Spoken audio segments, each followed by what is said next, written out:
Assalamualaikum warahmatullahi wabarakatuh. Perkenalkan, nama saya Muhammad Salan Al-Hamdani dari Universitas Patriot Sakti Bekasi, Fakultas Ilmu Pendidikan Ekonomi, kelas malam, dengan nomor mahasiswa 1872150004. Di sini saya akan membawakan video pembelajaran untuk ujian akhir semester dari mata kuliah Profesi Keguruan, dosen pengampu yaitu Ibu Dr. Ayu Nur Ahmadiyah MPD.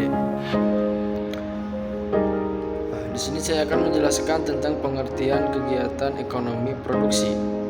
Pengertian kegiatan ekonomi produksi dilansir dari buku Manajemen Operasi Produksi 2020 oleh Andi Wijaya. Pengertian kegiatan ekonomi produksi adalah proses menghasilkan sesuatu baik berbentuk barang jasa dalam periode tertentu dan memiliki nilai tambah bagi perusahaan.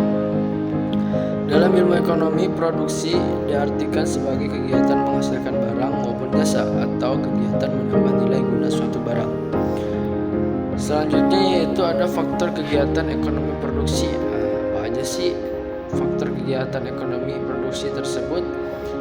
Dikutip dari buku Pelaku Kegiatan Ekonomi 2019 oleh T. Puji Rahayu mengatakan, faktor-faktor kegiatan ekonomi produksi terdiri dari sumber daya alam, tenaga kerja manusia, modal, dan kewirausahaan. Berikut ada penjelasannya sumber daya alam. Sumber daya alam atau bisa disebut dengan SDA adalah segala sesuatu yang disediakan oleh alam dan dimanfaatkan manusia untuk memenuhi kebutuhannya. Faktor-faktor produksi SDA merupakan faktor produksi hasil karena telah tersedia di alam langsung seperti di sini ada pertama yaitu tanah untuk pertanian, perkebunan, pembuatan jalan, bangunan, pabrik, dan lain-lain. Selanjutnya juga ada udara, iklim untuk penerbangan dan pertanian, dan ada juga air untuk pembangkit tenaga listrik, pengangkutan, dan irigasi. Hasil tambang merupakan kekayaan tambah emas dan bumi, terus minyak bumi. Nah, ini ada faktor kegiatan ekonomi produksi. Selanjutnya juga ada sumber daya manusia. Apa aja sih sumber daya manusia itu? Tenaga kerja manusia merupakan kegiatan manusia, baik jasmani atau rohani, yang digunakan dalam proses produksi untuk menghasilkan barang dan jasa. Berdasarkan tingkatannya, ada 3 klasifikasi tenaga kerja manusia, yaitu pertama, tenaga kerja terdidik, yaitu tenaga kerja yang memperoleh pendidikan baik formal maupun non formal, seperti guru, dokter, pengacara, akuntan, dan lain sebagainya. Selanjutnya juga yang kedua yaitu tenaga kerja terlatih. Tenaga kerja terlatih merupakan tenaga kerja yang memperoleh keahlian berdasarkan latihan dan pengalaman, contohnya supir, taksi, montir, dan lain-lain. Yang ketiga yaitu ada tenaga kerja tak terdidik dan tak terlatih, yakni tenaga kerja yang mengandalkan kekuatan jasmani seperti tenaga kerja bangunan, tukang sapu, dan lain-lain. Selanjutnya juga sumber daya modal.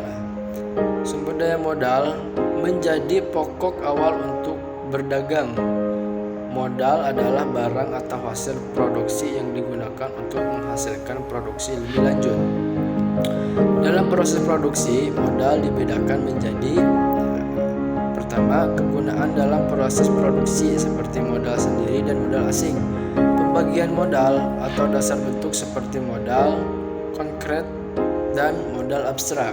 Terus ada pembagian modal atas dasar pemiliknya seperti modal individu dan modal masyarakat. Terus pembagian modal menurut sifat seperti modal tetap dan modal lancar.